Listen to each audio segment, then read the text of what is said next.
India का ये बड़ा अच्छा रिजल्ट आया है क्योंकि इंडिया में जो फूफा थी मोदी की उसकी फूक निकल गई है। मेरा ख्याल है गांधी ने राहुल गांधी को मैं जो की है कमाल कर दिया, एक्सीलेंट उन्होंने कोalition बनाई। देखिए ना, उन्होंने हमारे जो सियासतदान है हम अपनी गलती नहीं मानते कि उनके साजिश हुई है, एस्टेब्लिशमेंट ने ये किया, बाहर ने ये किया। उसने देखा कि हम फेल क्यों हुए हैं, अवाम से राब्ता टूट गया था।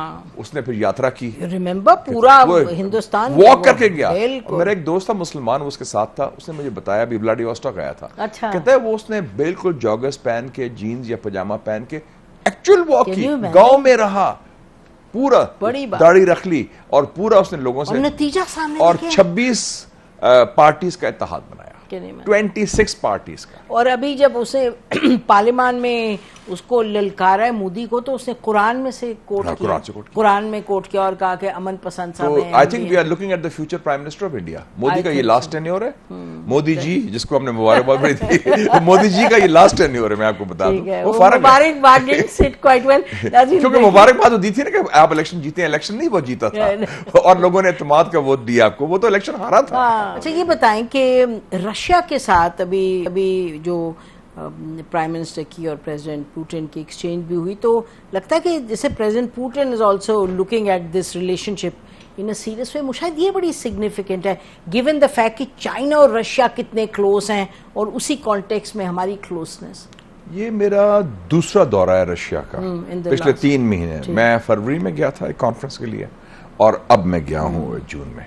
और उससे पहले आपको, इनकी मीटिंग से पहले आपको याद होगा कि 22 जून को अनाउंस किया था हमारे सफीर ने कि पुतिन ने दावत दी अपनी स्पीच में कि पाकिस्तान इंटरनेशनल ट्रांसपोर्ट कॉरिडोर जो यूरेशिया को लिंक करेगा उसको ज्वाइन कर ले, और हमने एक्सेप्ट कर ली इनविटेशन। अब मैं जब ब्रिक्स कॉन गया व्लादिवोस्टॉक, पाकिस्तान तो मेंबर नहीं ना, मैं I am from Pakistan, India भी था, सारा था। I was the keynote speaker. उनकी स्पीच के बाद मुझे कहा गया कि आप शुरू करें, तो मुझे अंदाजा हुआ जिसने उन्होंने अहमियत दी कि उन्होंने कहा कि बेसिकली मैसेज क्या था कि हम पाकिस्तान को इंडिया के जाविये से नहीं देखते। इंडिया अपनी जगह, हमारे ताल्लुकात जरूर पुराने रहे हैं, वी सी यू सेपरेटली। इसका मतलब है पाकिस्तान के साथ वो तवानाई के ताल्लुकात, इक़्तिसादी ताल्लुकात, लेकिन तजारत भी। लेकिन मुझे समझ नहीं आती, पिछले साल हमने तेल खरीदा रशिया से, उसके बाद जिक्र ही कोई नहीं। और प्राइम मिनिस्टर ने जिक्र किया, बट ये बात सही है, नथिंग उसके बाद क्या फॉलो अप क्यों नहीं हुआ? वो तेल हमने खरीदा, सस्ता खरीदा था, वो तेल किसी और करेंसी में RMB में खरीदा था, डॉलर्स में भी नहीं था, उसमें हमें फायदा भी होना था। तो क्यों, क्या हुआ वो एकदम खामोशी आ गई? वो कहते रहे कि जो हमारी ऑयल रिफाइनरीज हैं उससे मिसमैच है तो हमें कुछ करना पड़ेगा। बट मैं समझता हूँ कि मुझे जरा थोड़ा सा ये है कि हम गुफ्तगू बड़ी अच्छी होती, गुफ्तन नशिस्तन बर्खास्तन, आगे क्यों नहीं हम बढ़ते? और इतना हमारा गुडविल है, वो फौजी आपसे हथियार, फौजी ताउन भी चाहते हैं आपसे, वो हर किस्म का ताउन चाहते हैं। और मुझे बड़े अजीब लगा कि हमारे सफीर जो वाशिंगटन में हैं, जो अभी जाने वाले हैं, वो अमेरिका की प्लीडिंग विद अमेरिका कि हमें स्नाइपर राइफल्स दें, हमें नाइट विजन गॉगल्स चाहिए टेररिज्म के खिलाफ। शायद ये 30 साल से कॉन्वर्सेशन है नाइट विजन का। वो पता है क्या कहते हैं आगे से? वो कहते हैं नहीं, आप इंडिया के जाके इस्तेमाल करेंगे अलोंग नहीं, तो उससे सारे नाइट विजन गॉगल जो अमेरिका के पास थे वो तो उन्होंने टेररिस्ट को दे दिए, वो तो छोड़ के चले गए अफगानिस्तान में। आपको तो नहीं दिए, हमें दे सकते थे। We are the only non NATO ally बजाहिर ऑफिशियली, क्या 2003 से हम है ना ऑफिशियली नॉन नेटो एलाई, 20 साल हो गए। हमें क्या, तो हमें इसकी मिलते आपको मैं रशिया से और चाइना से दिलवा दूंगा स्नाइपर राइफल्स की जरूरत है, नाइट विजन गॉगल्स की। उनकी मिन्नतें करने की क्या जरूरत है?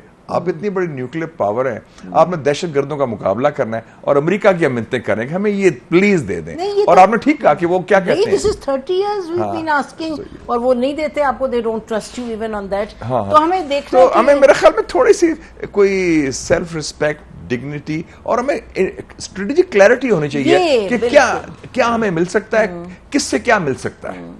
स्ट्रेटेजिक ये जो मिलते समाजत है कि जी आपकी नजर करम हो, हम भी तो पड़े हैं राहों में। हमारा कोई अमेरिका की तरफ ऐसा रवैया है कि पता नहीं क्या वो दे देंगे, वो कुछ नहीं देंगे आपको।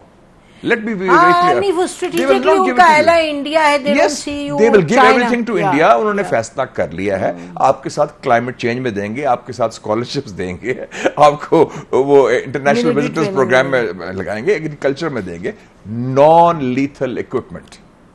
आपको शक की निगाह से देखते हैं, क्योंकि उनका हमारा न्यूक्लियर प्रोग्राम उनको अभी भी खटकता है हिंदू, और वो चीन के खिलाफ समझते हैं इस वक्त अलायंस है और उसके खिलाफ इंडिया को इस्तेमाल करना चाहते हैं। अच्छा देखिए ना, फॉर अमेरिका तो हमें इंडिया की नजर से पिछले 20 साल से देख रहा है, आज की तो बात नहीं है। बिल्कुल सही है। मतलब कारगिल पे दे वेंट एंड, हालांकि वो खैर हमारा ब्लंडर था वो और बात है, लेकिन they stood with India, they stood with India, और इंडिया ने फिर बाद और उन्होंने क्या पहली दफा लफ्ज का इस्तेमाल किया था, लाइन ऑफ कंट्रोल सेक्रेड और सेक्रोसेंट है।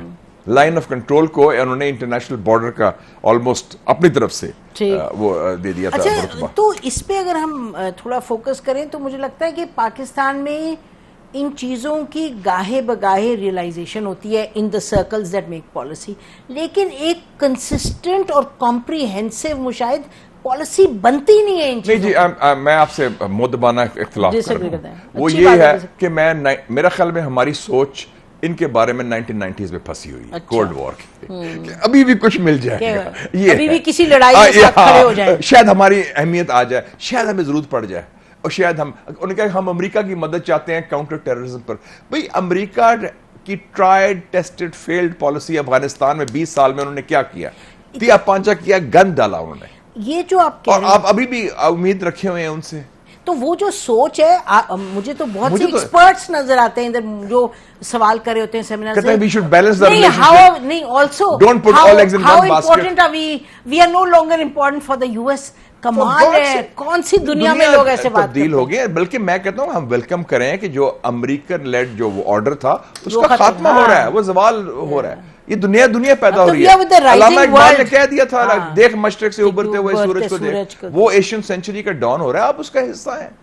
आपका गुलामाना सोच है, ठीक है, IMF मुझे समझ आती है, मैशत का इशू है, लेकिन हमारी एक्सपोर्ट्स भी नहीं, बट इट्स नॉट आइदर और, इट्स अ क्वेश्चन ऑफ नहीं, आप ताल्लुकात रखिए सर, आप और मैं अमेरिका पढ़े हैं, हमारे अच्छे बड़े ताल्लुकात हैं, और हम चाहते हैं वो पीपल टू पीपल रिलेशनशिप आगे बढ़ाई जाए, बल्कि वो स्ट्रेंथ है अमेरिकन सिस्टम की, जो उनके सॉफ्ट पावर है। लेकिन we want to be the bridge, we want to be the proxy, we want to be number 2। तो ये जो है ना, इसलिए मैं कह रहा हूं कि हमारी जो हम फंसे हुए हैं, हमें दुनिया में जो तब्दीली आई है, हमें समझ नहीं आ रही कि एक तो अमेरिकी रवैये में तब्दीली आई है, और एक आलमी सतह पर तब्दीली जो आ रही है, उसमें अमेरिका उस तरह मैटर नहीं करता जो माजी में करता था।